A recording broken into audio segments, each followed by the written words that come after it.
जय श्री राम। सभी श्रोताओं का मेरे संत कल्याणवाणी चैनल में हार्दिक स्वागत है।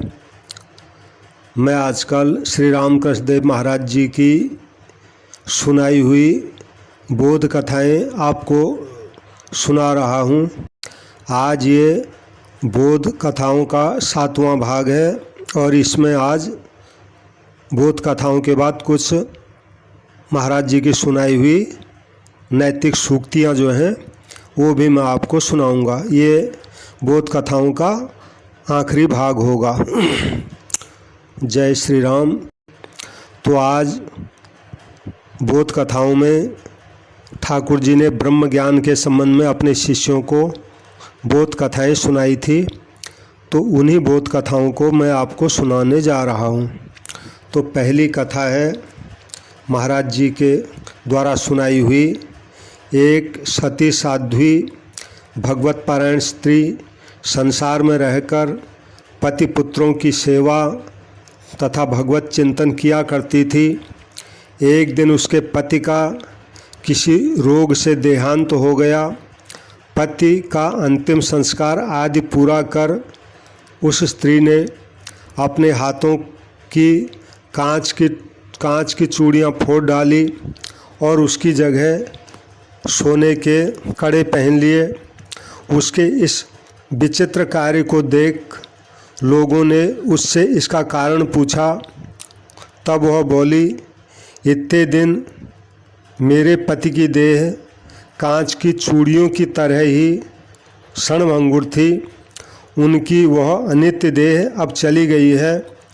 अब वे क्षणभंगुर नहीं रहे, वे नित्य अखंड स्वरूप हो गए हैं। इसी से मैंने कांच की चूड़ियाँ फोड़कर पक्के गहने पहन लिए हैं। जय श्री राम। तो ये बड़ा सुंदर उसका भाव था अपने पतिदेव के प्रति, यानी अब वो भगवान को प्राप्त हो गए हैं, ये मतलब हुआ। हमेशा हमेशा के लिए वो भगवान के धाम चले गए, इसलिए मैंने भी अब जो है सोने के कड़े पहन लिए हैं जो टूटने वाले नहीं हैं, ये मतलब हुआ। जय श्री राम। अगली कथा ब्रह्म ज्ञान के संबंध में ठाकुर जी कथा सुनाते हैं। एक बार दक्षिणेश्वर में 2 साधु आए हुए थे। ये जो रामकृष्ण देव जी महाराज जब मनुष्य शरीर में विराजमान थे तो एक कलकत्ता के पास गंगा किनारे दक्षिणेश्वर में काली मंदिर है एक किसी। ये जो मंदिर था ये रानी रासमणी थी, एक वहाँ की रानी, उसका बनाया हुआ था। तो उनके जो जवाई थे मथुरा दास जी, तो उन्होंने ही ये मंदिर बनाया था और उन्होंने ही श्री रामकृष्ण देव जी के बड़े भाई थे राम कुमार जी, तो उनको वहाँ का पुजारी नियुक्त किया था। तो बड़े भाई के साथ जो है श्री रामकृष्ण देव भी कम उम्र में जाया करते थे। तो बाद में जब उनका देहावसान हो गया इनके बड़े भाई का, तो बाद में यही दक्षिणेश्वर में जो काली मंदिर है उसके पुजारी बन गए और ये ऐसे भाव में डूबे कि फिर इनको माँ काली का वहाँ साक्षात दर्शन हो गया। तो ये सारी कथाएं उन्होंने दक्षिणेश्वर के मंदिर में ही अपने शिष्यों को सुनाई थी। तो इसी संबंध में श्री रामकृष्ण देव शिष्यों को सुना रहे हैं। एक बार दक्षिणेश्वर में 2 साधु आए थे। वे दोनों बाप और बेटे थे। बेटे को ज्ञान हुआ था लेकिन बाप को नहीं। बेटे को तो हो गया था लेकिन बाप को नहीं हुआ था। श्री रामकृष्ण जिस कमरे में रहते थे उसमें वे दोनों बैठे हुए उनके साथ वार्तालाप कर रहे थे। इतने में कमरे में चूहे के बिल में से एक गोखुरा सांप निकला और उस सांप ने उसके बेटे को काट लिया। यह देखकर उसका बाप बहुत ही घबरा गया और लोगों को बुलाने लगा, लेकिन बेटा चुपचाप स्थिर बैठा रहा। तो बाप की घबराहट को देखकर बेटा हंस पड़ा। बाप जो है नाराज़ होकर उसको डांटने लगा। तब बेटा बोला, कौन सांप है और उसने किसको काटा है, तो उसे एकत्व का बोध हो गया था। कहने का मतलब ये है कि बेटे को एकत्व का बोध हो गया था। एकत्व यानी ब्रह्म ज्ञान, सब कुछ भगवान ही है, ये मतलब हुआ। तो ऐसी स्थिति में सांप और मनुष्य का भेद फिर दिखाई नहीं देता। जय श्री राम।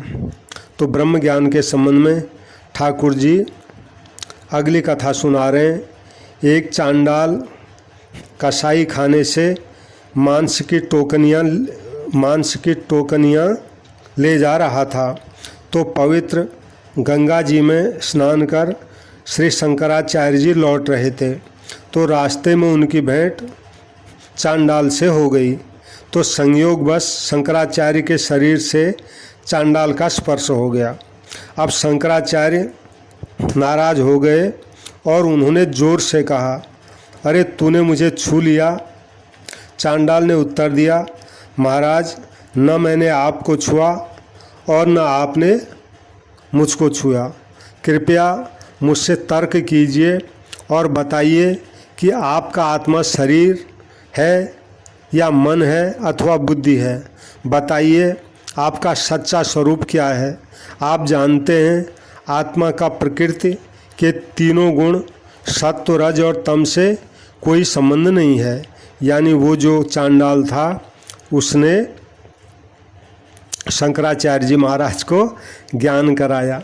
तो यह सुनकर शंकराचार्य जी बहुत लज्जित हुए और उन्हें सच्चा ज्ञान प्राप्त हो गया।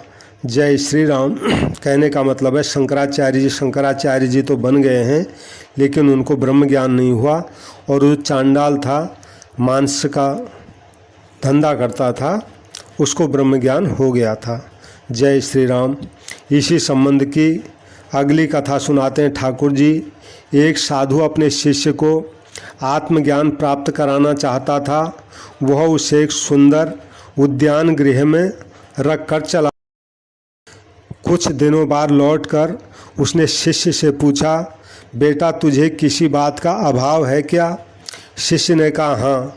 तो कहने पर साधु ने श्यामा नाम की एक सुंदर स्त्री को वहाँ रखा और शिष्य को यथेच्छ आहार विहार करने की अनुमति दी। फिर बहुत दिनों के बाद आकर साधु ने शिष्य से वही बात फिर पूछी। इस बार शिष्य ने उत्तर दिया, नहीं महाराज, अब मुझे किसी बात की चाह नहीं है। तब साधु ने शिष्य और श्यामा दोनों को और श्यामा के हाथों की ओर निर्देश करते हुए शिष्य से पूछा, ये क्या है? शिष्य बोला, ये श्यामा के हाथ हैं। इसी प्रकार क्रमशः श्यामा की आँखें, श्यामा की नाक, श्यामा की कान आदि सभी अंगों का निर्देश करते हुए साधु पूछता गया, यह क्या है, यह क्या है? शिष्य भी उपयुक्त उत्तर देता गया। ऐसा करते हुए शिष्य के ध्यान में अचानक यह बात आई कि मैं बार बार कह रहा हूँ, यह श्यामा का अमुक अंग है, यह श्यामा का अमुक अंग है, पर वास्तव में श्यामा क्या है? पर वास्तव में श्यामा क्या है का मतलब श्यामा कौन है? मतलब ये हुआ कि ये श्यामा का हाथ है, श्यामा का नाक है, श्यामा का शरीर है, ये तो ठीक है, लेकिन श्यामा है कौन? यानी श्यामा के अंग है तो श्यामा अलग है और अंग अलग है। कहने का तात्पर्य ये हुआ। तो असमंजस में पड़कर उसने गुरु से पूछा, परंतु महाराज ये आँखें, नाक, कान आदि जिसके अंग हैं वह श्यामा वास्तव में क्या है? साधु ने कहा, यदि तुम जानना चाहते हो कि श्यामा कौन है तो मेरे साथ आओ, मैं तुम्हें यह ज्ञान करा दूंगा। इसके बाद साधु ने उसके निकट आत्मज्ञान का रहस्य प्रकट किया। यानी बाद में साधु ने अपने शिष्य को ब्रह्म ज्ञान का उपदेश दिया और उसको उपदेश आत्मसात उसने कर लिया। जय श्री राम। तो ब्रह्म ज्ञान के संबंध में अगली कथा सुनाते हैं श्री ठाकुर जी। एक पिता के 2 लड़के थे। ब्रह्म विद्या सीखने के लिए पिता ने दोनों को आचार्य के हाथ सौंप दिया। कुछ साल बाद दोनों गुरुजी के घर से लौटे और उन्होंने आकर पिता को प्रणाम किया। पिता की इच्छा हुई कि देखें इन्हें कैसा ब्रह्म ज्ञान हुआ है। तो उन्होंने बड़े लड़के से पूछा, बेटा तुमने तो सब कुछ पढ़ा है, अब बताओ तो सही कि ब्रह्म कैसा है। तो बड़ा लड़का वेदों में से नाना श्लोक बताते हुए ब्रह्म का स्वरूप अपने पिताजी को समझाने लगा। पिता चुप रहे। जब उन्होंने छोटे लड़के से पूछा कि बेटा तू बता कि ब्रह्म ज्ञान क्या चीज़ है, तब छोटा लड़का सिर नीचा किए चुपचाप रहा। मुंह से उसकी एक भी बात नहीं निकली। तो उसका ऐसा आचरण देख करके पिता ने प्रसन्न होकर छोटे लड़के से कहा कि बेटा तुम ही ने ब्रह्म ज्ञान को ठीक ठीक समझा है। यानी मतलब ये हुआ कि ब्रह्म क्या है यह मुंह से नहीं बताया जा सकता। जय श्री राम। अगली कथा ब्रह्म ज्ञान के संबंध में ठाकुर जी सुनाते हैं। एक बार एक पंडित ने राजा के पास जाकर कहा, महाराज मैं आपको भागवत सुनाना चाहता हूँ, आप सुनिए। राजा ने कहा, महाराज भागवत आपको अभी भी नहीं समझा, आप उसे अच्छी तरह पढ़ने के बाद फिर मेरे को भागवत सुनाने आए। तो पंडित चिढ़कर चला गया। उसने मन में सोचा, राजा कैसा बुद्धिहीन है, मैंने इतने वर्ष तक भागवत का पाठ किया और राजा कहता है कि फिर पाठ करके फिर मुझे भागवत सुनाने आना। परंतु उसमें राजा की बात के ऊपर कुछ उत्तर देने की सामर्थ्य नहीं थी। तो पंडित ने घर आकर भागवत पाठ करना फिर आरंभ किया। पढ़ते हुए हंसता और सोचता, राजा कैसा मूर्ख है, भला अब मेरे लिए इसमें समझने की क्या बात बाकी रही। कुछ दिनों में भागवत पाठ पूरा कर पंडित जी फिर राजा के पास आए और बोले, महाराज अब मुझसे आप भागवत सुनिए। राजा ने पुनः कहा, पंडित जी आप स्वयं पहले अच्छी तरह पाठ कर आइए, उसके बाद मैं आपसे भागवत सुनूंगा। पंडित राजा के सामने कुछ बोल नहीं पाए पंडित जी, पर मन ही मन नाराज होकर फिर लौट गए। पर वो सोचने लगे, राजा मुझसे बार बार यह बात आखिर क्यों कहते हैं, अवश्य इसमें इसका कुछ न कुछ अर्थ है। उसने पुनः पोथी खोली और भागवत का पठन फिर आरंभ किया। इस बार वह जितना पाठ करने लगा उसके भीतर उतने ही नए नए भाव उदित होने लगे। वह भाव विभोर होकर अपने कमरे में अकेला बैठकर भागवत पाठ करता और भक्ति भाव से व्याकुल होकर रोने लगता था। उसने राजभवन में अब जाना ही छोड़ दिया। कुछ दिनों बाद राजा ने सोचा, वह पंडित जी अब क्यों नहीं आते हैं। तो राजा ने स्वयं उसके यहाँ जाकर देखा, पंडित जी भाव मग्न हो भागवत का पाठ कर रहे हैं और उसके नेत्रों से अविरल प्रेमाश्रुओं की धार भी बह रही है। देखकर राजा ने कहा, महाराज अब आपका भागवत पाठ ठीक ठीक हो रहा है, अब मैं आपसे भागवत सुनूंगा। कहने का मतलब यही था राजा का कि महाराज आपके अंदर भी भागवत प्रकट नहीं हुई है। यानी भागवत पाठ का मतलब है भक्ति भाव में डूब जाने से। तो जब राजा ने देखा अब तो पंडित जी भागवत के भक्ति भाव में डूब चुके हैं, यानी भगवान के भक्ति भाव में डूब चुके हैं, तब उन्होंने उनसे भागवत सुनना स्वीकार किया। जय श्री राम। इसी संबंध की अगली कथा महाराज जी सुना रहे हैं। किसी स्थान पर एक मठ था। मठ के साधु महात्मा रोज भिक्षा के लिए जाया करते थे। एक दिन एक साधु ने भिक्षा मांगने जाकर देखा कि एक जमींदार किसी गरीब आदमी को खूब पीट रहा है। तो साधु बड़े दयालु थे, उन्होंने एक बीच में पड़कर जमींदार को मारने से मना किया। जमींदार उसमें बहुत गुस्से में था। उसने अपना सारा गुस्सा साधु पर ही उतार दिया। उसने साधु को इतना पीटा कि साधु बेहोश होकर गिर पड़े। तब किसी ने मठ में जाकर खबर दी कि तुम्हारे किसी साधु को जमींदार ने बहुत मारा है। सुनकर मठ के साधु दौड़े आए। उन्होंने देखा कि वे साधु बेहोश पड़े हुए हैं। तब वे उन्हें उठाकर मठ में ले आए और एक कमरे में उनको सुला दिया। साधु बेहोश थे। मठ के लोग उनके चारों ओर विषण होकर बैठे थे। विषण यानी दुखी होकर बैठे थे। कोई पंखा जल रहे थे तो कोई चेहरे पर पानी छिड़क रहे थे। एक ने कहा, इनके मुंह में जरा दूध डालकर देखें। मुंह में थोड़ा दूध डालते डालते साधु को होश आया। वे आंखें खोलकर ताकने लगे। तब किसी ने कहा, देखें पूरा होश आया या नहीं, लोगों को पहचान सकते हैं या नहीं। यह कहकर उसने ऊंची आवाज में महाराज से पूछा, क्यों महाराज जी, आपको दूध कौन पिला रहा है? तो साधु ने धीमे स्वर में कहा, भाई, जिसने मुझे मारा था वही अब मुझे दूध पिला रहा है। ईश्वर को जाने बिना, पाप पुण्य के परे गए बिना ऐसी अवस्था नहीं होती है। मतलब ये हुआ कि वो जो साधु था वो जो है ब्रह्मज्ञानी था।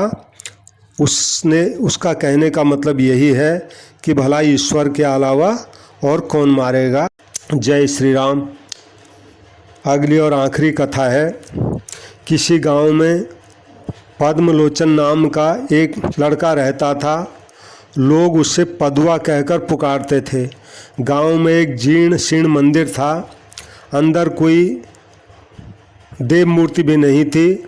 मंदिर की दीवारों पर पीपल तथा दूसरे कई किस्म के पेड़ पौधे उगाए थे। मंदिर के भीतर चमगादड़ों का बसेरा था। फर्श पर धूल और चमगादड़ों की विष्ठा पड़ी रहती थी। मंदिर में लोगों का आना जाना भी नहीं था। एक दिन संध्या के समय गांव वालों ने शंख की आवाज़ सुनी तो मंदिर की ओर से भों भों करके शंख की आवाज़ आ रही थी। गांव वालों को लगा किसी ने ठाकुर जी की प्रतिष्ठा मंदिर में की होगी और इसलिए अब संध्या आरती हो रही होगी। तो बच्चे, बूढ़े, स्त्री, पुरुष सब दौड़ते हुए मंदिर के सामने आ खड़े हुए देवता के दर्शन करने और आरती देखने के लिए। पर मंदिर बंद था। एक ने धीरे से मंदिर का दरवाज़ा खोला तो दिखाई दिया भीतर पद्मलोचन एक ओर खड़ा हो भों भों करके शंख फूंक रहा है। पद्मलोचन माने वही पदुआ। उसने देखा देवता की प्रतिष्ठा नहीं हुई है, फर्श पर झाड़ू तक नहीं लगाई गई है और जहाँ तहाँ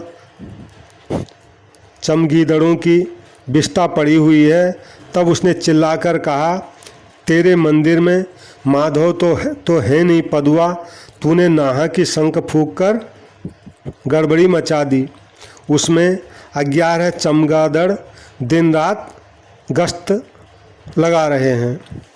तो ठाकुर जी इस कथा का अर्थ समझाते हैं।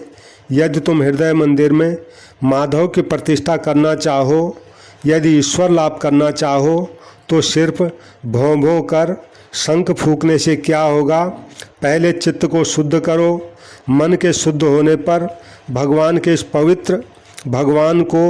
इस पवित्र आसन मन के शुद्ध होने पर भगवान इस पवित्र आसन पर आ विराजेंगे। कहने का मतलब है मन में से अगर अशुद्धता निकल जाएगी तो फिर मन भगवत स्वरूप हो जाएगा। ये मतलब हुआ है, हो जाएगा। और चमगीदड़ की विष्ठा के रहते माधव को यहाँ नहीं लाया जा सकता। 11 चमगीदड़ यानी 11 इंद्रियाँ, 5 ज्ञानेंद्रियाँ, 5 कर्मेंद्रियाँ और 1 मन। माधव की प्रतिष्ठा करो। उसके बाद इच्छा हो तो फिर भाषण दो, लेक्चर दो, आदि जो कुछ करना हो वो करो। पहले डुबकी लगाओ, गोता लगाकर लाल रत्न लाओ, फिर दूसरे काम करो। कहने का मतलब ये है पहले साधना करके भगवान को प्राप्त कर लो, फिर उसके बाद जो इच्छा हो सो करो। जय श्री राम। तो ये बोध कथाएँ पूरी समापन हो गई हैं। अब मैं श्री रामकृष्ण देव जी द्वारा सुनाई गई नैतिक सूक्तियाँ हैं, ये आपको सुनाने जा रहा हूँ।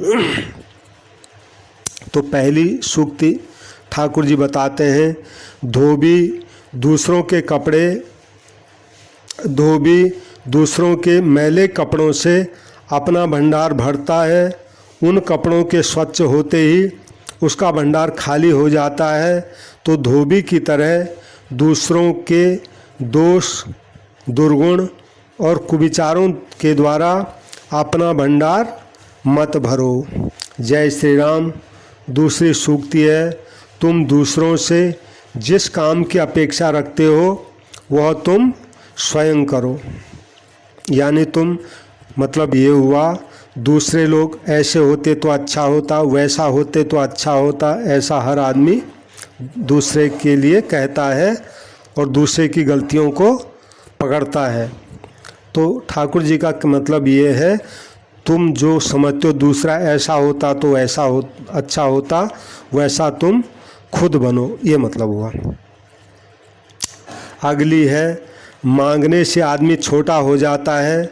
स्वयं भगवान जिनसे बढ़कर कोई नहीं है, जब राजा बलि के यहाँ भिक्षा मांगने गए तो उन्हें भी वामन का बौना रूप धारण करना पड़ा।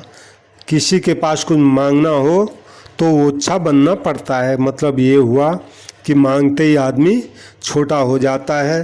औरों की तो बात छोड़ो, भगवान भी जब मांगने गए तो उनको भी छोटा होना पड़ा था, यानी वो बौना बन के गए थे। तो उसके पीछे यही दुनिया को शिक्षा थी कि अगर मांगने जाओगे तो भैया छोटा होना ही पड़ेगा। जय श्री राम। अगली सूक्ति है, लोगों को किसी की प्रशंसा करने में भी समय नहीं लगता और उसकी निंदा करने में भी फिर देर नहीं लगती। इसलिए तुम्हें लोगों की निंदा स्तुति की ओर ध्यान नहीं देना ही उचित है। जय श्री राम। अगली सूक्ति है, शांतिपूर्ण साधु जीवन बिताना हो तो लोगों की निंदा स्तुति दोनों के बारे में समान रूप से उदासीन रहो। मतलब यह है कि संसार से उदासीन रहो। गीता रामायण में भी यही बात आती है कि भैया अगर भजन करना हो तो संसार से उदासीन रहो। जय श्री राम। अगला है, कुछ लोगों से सावधान रहना पड़ता है। पहला, बड़े आदमी, वे चाहें तो तुम्हें नुकसान पहुंचा सकते हैं क्योंकि उनके हाथ में बहुत धन, जन और सामर्थ्य है। इसलिए कभी कभी वे जो कुछ कहें उसी में हामी भरते जाना है। और दूसरा, सांड सींग मारने आए तो मुंह से आवाज़ करते हुए उसे डंडा करना पड़ता है। और तीसरा, कुत्ता जब भौंकता हुआ काटने दौड़ता है तो उसे भी ठहर कर मुँह से आवाज़ करते हुए शांत करना पड़ता है। और चौथा है शराबी, उसे अगर छोड़ दो तो तेरी ऐसी की तैसी, उसको अगर छेड़ दो। चौथा शराबी, उसको अगर छेड़ दो तो तेरी ऐसी की तैसी वगैरह कहते हुए तुम्हारी 14 पीढ़ियों की गालियां देगा। पर उससे अगर प्रेम से बात कहो, क्यों चाचा कैसे हो, तो एकदम खुश होकर तुम्हारे पास बैठकर खूब बातचीत करने लगेगा और तम्बाकू भी पिएगा। जय श्री राम। कहने का मतलब है सबसे प्रेम का बर्ताव करो, ये मतलब हुआ। अगली है, मूली खाने पर मूली की डकार आती है और ककड़ी खाने पर ककड़ी की डकार आती है। मतलब ये हुआ, मनुष्य के भीतर जो भाव होता है वही बाहर आता है। यानी मनुष्य जो भी बोलता है वो अंदर बैठा हुआ संस्कार बस ही बोलता है। जय श्री राम। अगला है, मनुष्य जिस प्रकार की संगति में रहता है उसमें उसी प्रकार के संस्कार आ जाते हैं। फिर जिसमें जैसे संस्कार होते हैं वह वैसी संगति खोज लेता है।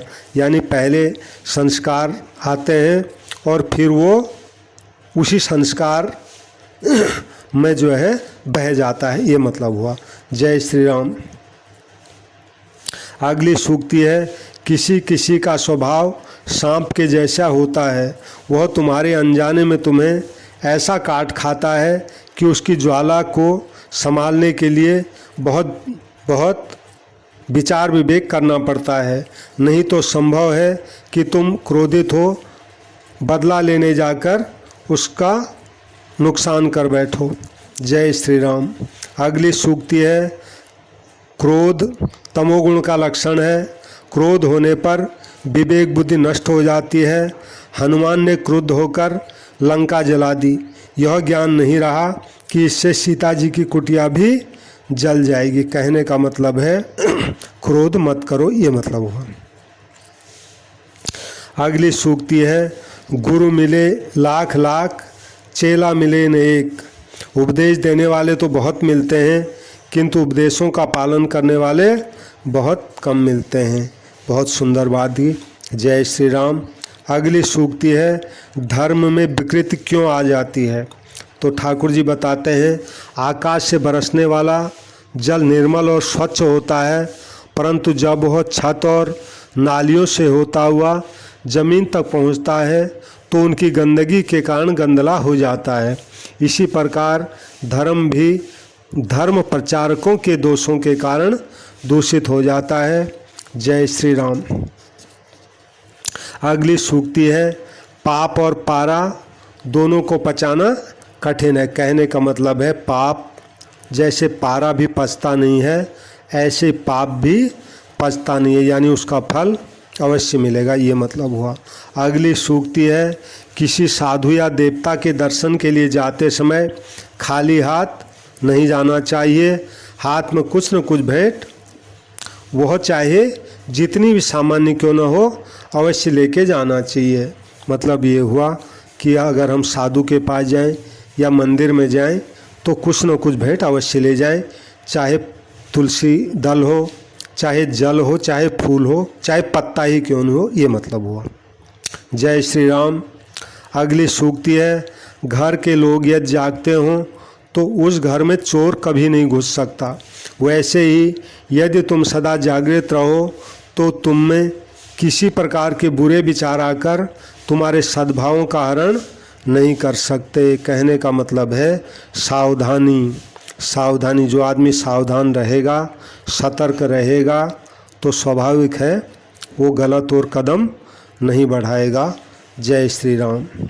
अगली सूक्ति है, माता पिता भाई बहन स्त्री पुत्र आदि स्वजन कुटुंबियों के प्रति जो प्रेम आकर्षण होता है वह माया है, और सभी जीवों के प्रति समान रूप से जो प्रेम उठता है, प्रेम भाव उठता है, वह दया है। जय श्री राम। अगली सूक्ति है, जब तक जीऊँ तब तक सीखूं। मतलब यही है कि जब तक जियो तब तक कुछ न कुछ सीखने की ललक लालसा मन में रहनी चाहिए। जय श्री राम। अगली सूक्ति है, जब तक जीवित रहो तब तक प्रतिदिन प्रेम भक्ति के रहस्य को सीखने का प्रयत्न करो, इससे तुम्हारा कल्याण होगा। यानी अपना जो प्रयत्न है भगवान की संतों के प्रति जो प्रेम भक्ति भाव है वो अधिक से अधिक कैसे बढ़े, इसी में अगर तुम लगे रहोगे तो तुम्हारा जीवन सफल हो जाएगा, ये मतलब हुआ। जय श्री राम। ठाकुर जी कहते हैं, जहाँ 10 आदमी सिर नवाते हैं वहाँ तुम भी सिर नवाया करो, इससे तुम्हारा भलाई होगा। जय श्री राम। अगली सूक्ति है, स्वयं के मत में दृढ़ विश्वास और निष्ठा रखो, किंतु साथ ही दूसरे के मत के प्रति द्वेष या असहिष्णुता का भाव मत रखो। यानी अपने जो भाव है, भाव विश्वास है, जिस मत के प्रति निष्ठा के प्रति, उसको तो मजबूत रखो, और दूसरे के प्रति में टोका टकी आदि अपना खराब भाव मत रखो, ये मतलब हुआ। जय श्री राम। अगली सूक्ति है, भरत प्रहलाद सुखदेव विभीषण परशुराम बलि तथा गोपीगण, इन्होंने भगवान के लिए अपने गुरुजनों की आज्ञा का उल्लंघन किया था। जय श्री राम। यानी कहने का मतलब है भगवान के लिए